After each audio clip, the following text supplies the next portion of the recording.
A very big hello to all my dear students. So, welcome to the T2O series from your favorite channel, You and I, with Dr. Ruchi Rai. So, देखो आज क्या है, आज कौन सा हमें clinical variant discuss करना है, क्या चीज़ हम डिस्कस करेंगे, चलिए देखते हैं।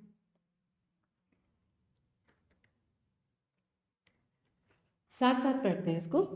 A 30 years old female presents with complaints of blurring of vision while reading and photophobia in bright light. ये इंपॉर्टेंट है, ठीक है? क्या इंपॉर्टेंट है? Blurring of vision on reading and cheese a middle age. तुम्हारा पेशेंट क्या है? एक मिडिल एज फीमेल, पहली important cheese. Okay, so middle age female presenting with blurring of vision and photophobia, यही हो रहा है ना? अब आप बताओ, आगे बढ़ते हैं इसको। On examination there is anisocoria. क्या होता है anisocoria? Difference of pupil size between the two eyes with large regular pupil in the left eye. ठीक है, इसका मतलब इस पेशेंट को देखो समझ आएगा। दो इसमें इस पेशेंट में राइट आई प्यूपिल नॉर्मल कंस्ट्रिक्टेड है और यहाँ देखिए दिस इज मिड डायलेटेड है ना। तो ये एनाइसोकोरिया है जहाँ की प्यूपिल की दोनों आँख के प्यूपिल के साइज अलग अलग है, उसको बुलाते हैं anisocoria. So there is anisocoria with large regular left eye. Both direct and consensual light reflex is absent in the left eye.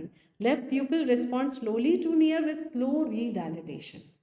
Right eye shows normal pupillary response. Fundus is normal in both eyes. Most likely diagnosis is. तो बताओ आप क्या क्या points हैं जो हमारी diagnosis की तरफ? मिडिल एज फीमेल है, वन आई यूनिलैटरल कंडीशन है, मिड डायलेटेड उसकी प्यूपिल हो गई, यही है ना। और उसकी वजह से उसको क्या हो रहा है? ब्लरिंग ऑफ विजन हो रहा है। और क्योंकि मिड डायलेटेड प्यूपिल है, ब्राइट लाइट में उसको इंटॉलरेंस हो रही है, जिसको फोटोफोबिया सबको पता है ना। क्या होता है फोटोफोबिया? इंटॉलरेंस टू लाइट, है ना। सो फोटोफोबिया, तो photophobia and blurring of vision, और स्पेशली रीडिंग के वक्त ज़्यादा हो रहा है। जब डायलेटेड होगी प्यूपिल तो नेचुरल है कि रीडिंग के वक्त आपको प्रॉब्लम आती है ना। अगर आप आँख में मिडरेटिक डाल लो, एट्रोपिन डाल लो, तो आप रीड नहीं कर सकते। ओके, तो ये फीचर्स के साथ मोस्ट इंपॉर्टेंट थिंग है कि एनाइसोकोरिया हो गया, मिड डायलेटेड यूनिलैटरल मतलब एनाइसोकोरिया। लाइट रिफ्लेक्सेस पे चलो। लेफ्ट आई में no light reflex and very sluggish और absent. The direct and consensual light reflex absent बोल रहा है, लेकिन अगर हम इस कंडीशन की तरफ देखें, स्लोली टू नियर मतलब नियर रिफ्लेक्स में जो है वो रिएक्शन स्लो है, लाइट रिफ्लेक्स एब्सेंट है। और सबसे इंपॉर्टेंट कैच पॉइंट है स्लो रीडायलिटेशन। मतलब क्या है इसका? इसका मतलब ये है, यहाँ देखते हैं। जब हमने लाइट शो की इस पेशेंट में तो कोई रिफ्लेक्स नहीं है, लाइट रिफ्लेक्स डायरेक्ट कंसेंसुअल सब एब्सेंट है, ठीक है सर। और जब हमने नियर वाला शो किया स्टिमुलस, तो अब ये नियर रिफ्लेक्स तो ठीक है आ गया, लेकिन ये स्लो है, स्लगिश है, ठीक है। अब जब ये फिंगर हटा दी गई, नियर रिफ्लेक्स का सोर्स जो ये देखने ये हटा दिया गया, तो भी ये वाली आंख जो लेफ्ट आई है इसमें देखो वापस से साइज नहीं आया है, राइट आई में वापस आ गया इसमें, यानी कि स्लो रीडायलेटेशन। सो स्लो रीडायलेटेशन का मतलब क्या हुआ? क्या बोल रहे हैं हम लोग? स्लो रीडायलेटेशन का मतलब आपका टोनिसिटी है, टोनिक ढीट है। आप दिखा रहे हो लाइट, तो लाइट से तो कुछ हो ही नहीं रहा, नियर से स्लोली रिएक्ट कर रहा है। अब नियर रिफ्लेक्स हट भी गया तो अब आने में वापस बहुत टाइम लगा रहा है, correct. So this tonic this is this condition, इसको क्या बुलाओगे? टोनिक प्यूपिल या होम्स एडी प्यूपिल। मेरे ख्याल से अब एकदम क्लियर है। यही पूरी चीज इस क्वेश्चन में अच्छे से डिस्क्राइब्ड है, दोबारा पढ़ लो। Both direct and consensual light reflex is absent in left eye. Left pupil respond slowly to near with slow redilatation. अब तो क्लियर हो गया, ठीक है। क्यों होता है टोनिक प्यूपिल? सबको अपना pupillary light reflex pathway quick revision कर लेना आपने। मैं आपको फटाफट इसको रिवाइज करा देती हूँ। कैसे? दोनों आप विजुअल पाथवे पे जाओ, नोइजल फाइबर्स डेकेसेट, टेम्पोरल डज नॉट डेकेसेट। उसके बाद क्या होगा? कैज़्मा, कैज़्मा के बाद optic track. Pupillary light reflex pathway optic track के बाद नीचे नहीं जाता, एलजीबी में नहीं जाता, वहीं से वो डेविएट होके कहाँ चला गया? प्रीटेक्टल न्यूक्लियस और एडिंगा वेस्फाल न्यूक्लियस, यानी कि optic nerve, optic chiasma, optic tract, pretectal और एडिंगर वेस्फाल। ये हो गया हमारा एफरेंट पाथवे। ठीक है, अब इफरेंट में क्या की क्या कहानी है? इफरेंट की कहानी ये है कि एडिंगर वेस्पाल से थर्ड नर्व की कौन सा division? Inferior division. Inferior division की कौन सी branch? Nerve to inferior oblique. उसके बाद सीलरी गैंग्लियन, कहाँ होता है सीलरी गैंग्लियन? आई बॉल के जस्ट पीछे। उसके बाद शॉर्ट सीलरी नर्व्स, फिर iris sphincter. Short ciliary nerve supply करती है ना आइरिस स्फिंक्टर को, so short ciliary nerves and iris sphincter. समझ आ गया? ये अगर आपको रिवाइज हो गया, क्या पढ़ना है आपको? जो होम्स एडी प्यूपल है, जब भी एनाइसो, एक तो आप ये नियम याद कर लो, जब भी एनाइसोकोरिया हो रहा है इसका मतलब ईफरेंट पाथवे में प्रॉब्लम है। Keep in mind. अब ये जो एनाइसोकोरी ईफरेंट पाथवे में कहाँ पे प्रॉब्लम आती है? होम्स एडी प्यूपल में there is due to either lesion in the ciliary ganglion या शॉर्ट सीलरी नर्व्स। तो ये नेक्स्ट पॉइंट है जो आपसे पूछा जा सकता है। हम लोग याद करेंगे कि लेजन कहाँ होता है? Lesion can be in ciliary ganglion या फिर शॉर्ट सीलरी नर्व्स, कहीं भी हो सकता है। ठीक है, अच्छा दूसरी चीज इंपॉर्टेंट क्या आपसे पूछेगा? ये टोनिक प्यूपिल हो गया। ये पूछा गया आपसे what is position of the pupil in Holmes Adie, ये तो पढ़ लिया हमने। मिड डायलेटेड प्यूपिल होती है होम्स एडी में, यूनिलैटरल मिड डायलेटेड प्यूपिल। तीसरी चीज आपसे पूछेगा, वो ये पूछेगा कि pilocarpine, how do you confirm the diagnosis. ठीक है, तो कंफर्मेशन ऑफ डायग्नोसिस कैसे करते हैं? Pilocarpine test. कैसे करोगे? अगर आप नॉर्मल 1% पाइलोकार्पिन दे दोगे, वो तो आप मेरी आंख में भी डालोगे तो पीपल कंस्ट्रक्ट। लेकिन अगर आप बहुत कम percentage of pilocarpine 0.1 to 5% of pilocarpine मरीज की आंख में डालते हो, अगर आप नॉर्मल हमारी आंख में डालोगे तो कुछ नहीं होगा, कोई रिएक्शन नहीं है, नोट कंस्ट्रिक्शन। लेकिन अगर ये मरीज होम्स एडी प्यूपिल का पेशेंट है, इसमें there will be constriction of pupil. और ये क्यों हो रहा है? इतने कम परसेंटेज पे भी क्यों हो रहा है? आपको ध्यान रखना है, ये इसलिए होता है क्योंकि फार्मा, बताओ, डीनर्वेशन हाइपर सेंसिटिविटी की वजह से इतने कम कंसेंट्रेशन में भी वो रिएक्ट कर।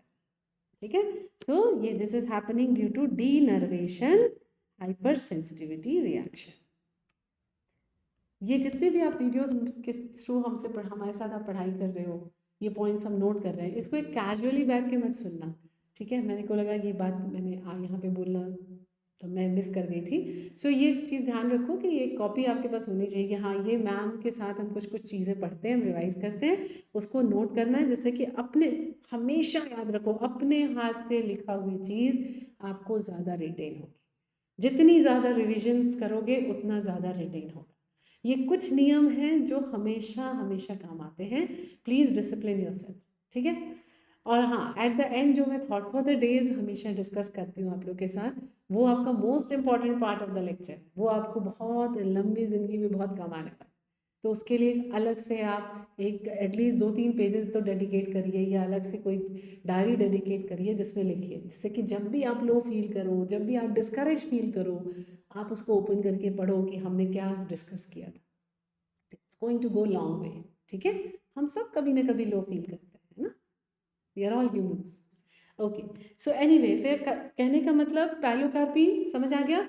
0.1 to बहुत कम परसेंटेज में भी कंस्ट्रिक्शन हो रहा है, this confirms your diagnosis of tonic pupil और होम्स एडी प्यूपिल। ओके, तो ये था हमारा discussion on this clinical vignette. I think ये एब्सोल्युटली क्लियर है, और ये पॉइंट्स और ये क्वेश्चंस जो पूछे गए इसके अराउंड आपको याद होना चाहिए। चलिए, अब हम नेक्स्ट इस बार क्या पढ़ रहे हैं? इस बार हम एक इंटरेस्टिंग टॉपिक डिस्कस करेंगे, वो है आयरन डिपोजिशंस इन आई। बहुत बार पूछा गया है, ऑल एग्जाम्स, किसी न किसी एग्जाम में किसी न किसी फॉर्म में आयरन के ऊपर सवाल आ ही जाता है। तो आयरन डिपोजिशंस इन आई पहले आप मेरे तरीके से पढ़िए, सबसे आसान बना के पहले पढ़ते हैं इसको, उसके बाद हम लोग स्लाइड्स देखेंगे। पहले ये डायग्राम बनाओ। ये हो गया आपका कॉर्निया, ये हो गई प्यूपिल। ठीक है, चलिए अब क्या क्या डिफरेंट आयरन डिपोजिशंस हमको पढ़ना है।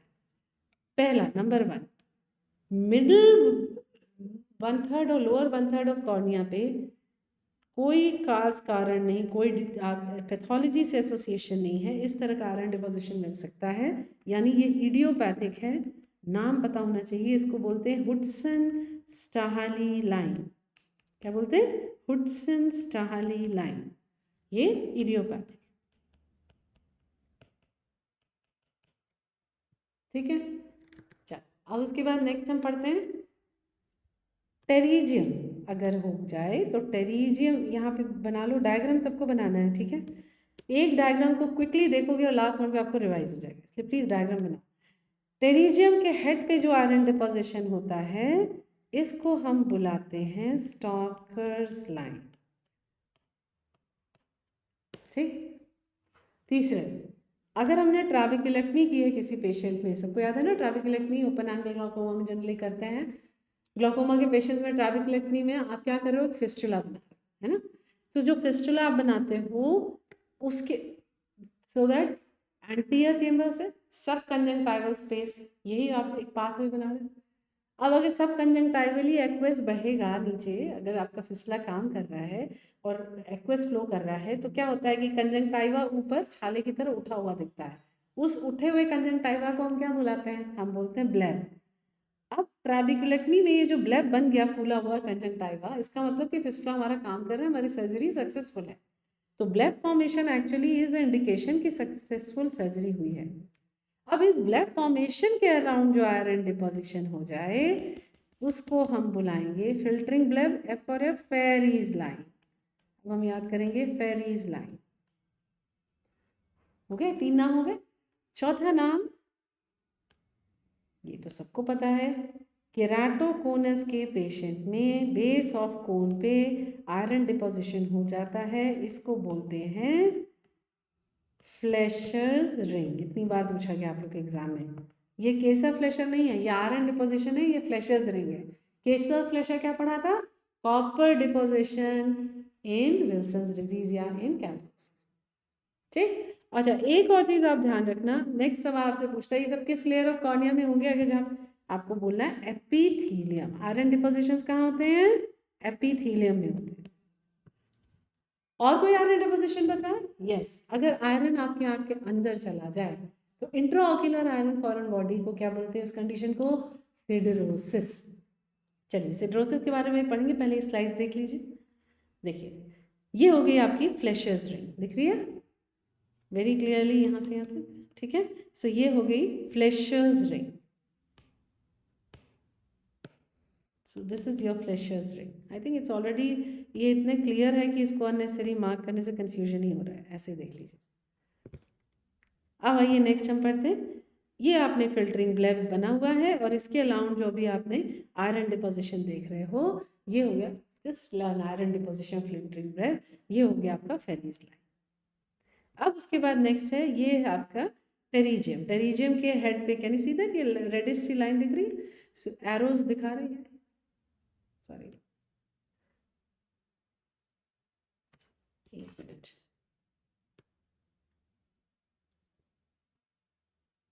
I think now it's clear. तो ये जो रेडिश लाइन, ये आयरन डिपोजिशन जो है इसको बुलाते हैं स्टॉकर्स लाइन। चलो इसके बाद क्या पढ़ेंगे, ये हो गया देखो येलो एरो से जो आपको फेंट सी रेडिश लाइन दिख रही है, ये कौन सी लाइन हो गई, ये हो गई आपकी हुडसन स्टाहली लाइन। यहाँ पे देखो ये वैसे ही दिख रही है ना। सो ये है हुडसन स्टाहली लाइन। अब क्या पॉइंट्स पूछेगा आपको सिडरोसिस से, ये है सिडरोसिस। आयरन जो कि आप देख रहे हो ना लेंस के ऊपर भी है, ग्रीन ये यहाँ पे ये देखो ये लेंस के ऊपर है और कुछ आपके आयरिस पे है, ये आयरिस पे है, ये लेंस पे है, ठीक है। तो these are all iron deposition that is siderosis, ठीक है। अब दूसरी चीज आप ये बताओ क्या क्वेश्चन पूछता है, पहली चीज आपसे सिडरोसिस पे पूछेगा what is the first sign of siderosis, ये आ चुका है सवाल। फर्स्ट साइन आप बोलोगे लेंस पिगमेंटेशन, सबसे पहले लेंस के ऊपर डिपोजिशन होता है, फिर आइरिस के ऊपर पिगमेंटेशंस होने लगते हैं और उसके बाद क्या होता है वो है रेटिनल चेंजेस होने लगते हैं, ठीक है। दूसरा सवाल आपसे पूछा है अगर एक पेशेंट को सिडरोसिस है तो आप कैसे मॉनिटर करते हो कि हाँ अब कितना डैमेज हो गया उसकी आंख में, बेटर कंडीशन में है कि नहीं है, तो आप कौन सा इन्वेस्टिगेशन करोगे, तो आपको बोलना है सीरियल इलेक्ट्रोरेटिनोग्राम। सीरियल ईआरजी करके आप देखते हो, इसमें सीरियल ईआरजी करोगे तो आपको क्या दिखता है कि ईआरजी याद है सबको, क्या क्या वेव्स होती हैं, ये क्वेश्चन आ चुका है, एक ए वेव, एक बी वेव, एक स्मॉल सी वेव, ऐसे याद करो simple. A stand for activity of photo receptors, rods and cones की एक्टिविटी हो गई ए वेव। बी वेव क्या हुई, बाइपोलर और मुलर सेल्स, मुलर तो आपके मेनली सपोर्टिंग सेल्स हैं, बाइपोलर की एक्टिविटी हो गई बी वेव। सी एक इनसिग्निफिकेंट छोटा सा वेव है, उसको हम लोग ईआरजी में बहुत ना भी पढ़े तो चलेगा, जो कि आरपी की activity, RPE retinal pigment epithelium, ठीक है। रेटिनल पिगमेंट एपिथेलियम की एक्टिविटी को ज़्यादा बेटर हम कौन से इन्वेस्टिगेशन से पढ़ते हैं, वो है इलेक्ट्रो ऑक्यूलोग्राम, ठीक है, जो कि आपकी देखोगे बेस्ट डिजीज हो गई, स्टारगस डिजीज हो गई, इसमें हम लोग इलेक्ट्रो ऑक्यूलोग्राम में आर्डन रेशियो देखते हैं। चल वो अब टॉपिक से डेविएट नहीं करना है, तो coming back to serial ERG करने पे आपको यहाँ क्या मिलता है, decreased amplitude of B wave, ये याद रख लेना, decreased amplitude of B wave, B wave की एम्पलीट्यूड कम हो जाएगी, ठीक है, decrease amplitude of B wave. और अगर आपसे ये पूछा जाए which is the most dangerous foreign body, intraocular foreign body, copper और आयरन, आयरन नहीं बोलना है, कॉमन हो सकता है iron, but copper is more dangerous, pure copper जो है इससे क्या हो सकता है, थाइसिस बल्बाई, सबको पता है थाइसिस बल्बाई क्या है, थाइसिस बल्बाई क्या है, phthisis bulbi is blind shrunk eye, है ना, blind and shrunk, shrinkage of eye, है ना, पिचकी हुई आंख जो जिसमें कुछ नजर नहीं आता उस आंख से, ठीक है, उसको बोलते हैं थाइसिस बल्बाई, सबको पता है ना, THISIS, थाइसिस बल्बाई। अच्छा, ये तो आपका कॉपर से हो सकता है, इसलिए कॉपर इज मोर डेंजरस, इसलिए आपको क्या याद करना है, copper is more dangerous than, okay. एक और क्वेश्चन याद आ गया, मेनली मोस्ट कॉमन कॉज कैसे आयरन जनरली आई में, तो उसके जाता है मोड क्या है, क्या तरीके से इंजरी ज़्यादा होती है, तो उसमें आप उसका आंसर जनरली हम लोग आंसर करेंगे चिजल एंड हैमर, ठीक। सो ये सारे क्वेश्चंस हो गए सिडरोसिस के अराउंड, आई थिंक यही पूछा गया, इससे ज़्यादा कुछ और नहीं पूछा गया है, ठीक है। तो ये हो गए हमारे आयरन डिपोजिशंस, आई होप आपने एंजॉय किया इसको, डायग्राम आपके कॉपी में बना होना चाहिए, तभी आप कुछ चीज़ों को रिटेन करोगे जब अपने हाथ से लिखोगे और पढ़ोगे, नहीं तो कितने भी वीडियोस अटेंड कर लो उस समय क्लिक नहीं करेगा, ठीक है। सो मेहनत से नहीं भागना है, ठीक है, कीप वर्किंग हार्डर। चलो अब हम लोग देखते हैं कि आज का थॉट फॉर द डे क्या है। चलो let's apply, all reverse irrespective of their differences flow unceasingly to the sea। अगर हम इस चीज़ को समझें तो एक रिवर के सामने कितने भी, एक पानी के सामने कितना भी बड़ा पत्थर क्यों ना हो, कोई भी ऑब्स्टिकल क्यों ना हो, वो अपना रास्ता ढूंढ ही लेता है ना। तो जीवन में हमें भी अपना रास्ता ढूंढ ही लेंगे अगर हम कभी रुकेंगे नहीं। रिवर की तरह बन जाओ जब तुम्हें कहीं रुकना नहीं है ना, अपना रास्ता बनाते हुए आगे बढ़ना, बढ़ना कहाँ है, जाना सबको सी में ही है, यानी जो तुम्हारे कॉमरेड्स हैं वो उनसे भी कोई बहुत डिफरेंसेस करने की ज़रूरत नहीं, क्योंकि हम सबको एक ही सी में फाइनली जाना है। इस चीज़ का, इस लाइन के ये दो इंटरप्रिटेशंस हैं, ठीक है। अच्छा, if we continue to make consistent efforts we will eventually reach the ocean of happiness. जिस तरह से रिवर ओशन या सी में जा रही है, जब हम कंसिस्टेंटली हार्ड वर्क करते रहेंगे, अब इस एग्ज़ाम को ही ले लो, एग्ज़ाम तो एक छोटी चीज़ है, अभी लाइफ में बहुत बड़ी लग रही होगी, बट अभी तो बहुत लंबी जर्नी है विद बहुत सारे ऊपर नीचे, लाइफ ऐसे ना, ईसीजी तो है ना, तो प्रॉब्लम्स के बिना तो कोई लाइफ नहीं होती है ना, तो जब फ्लैट ईसीजी मतलब नो लाइफ, तो ये सब कुछ ना कुछ तो लाइफ में आता रहेगा। हमारे को यही चीज़ समझनी है कि हमारा कंसिस्टेंट एफर्ट हमें हमेशा काम आएगा, correct. So the important thing is to do everything you possibly can. इस एग्जाम के लिए भी एवरीथिंग पॉसिबली आई कैन मुझे करना है।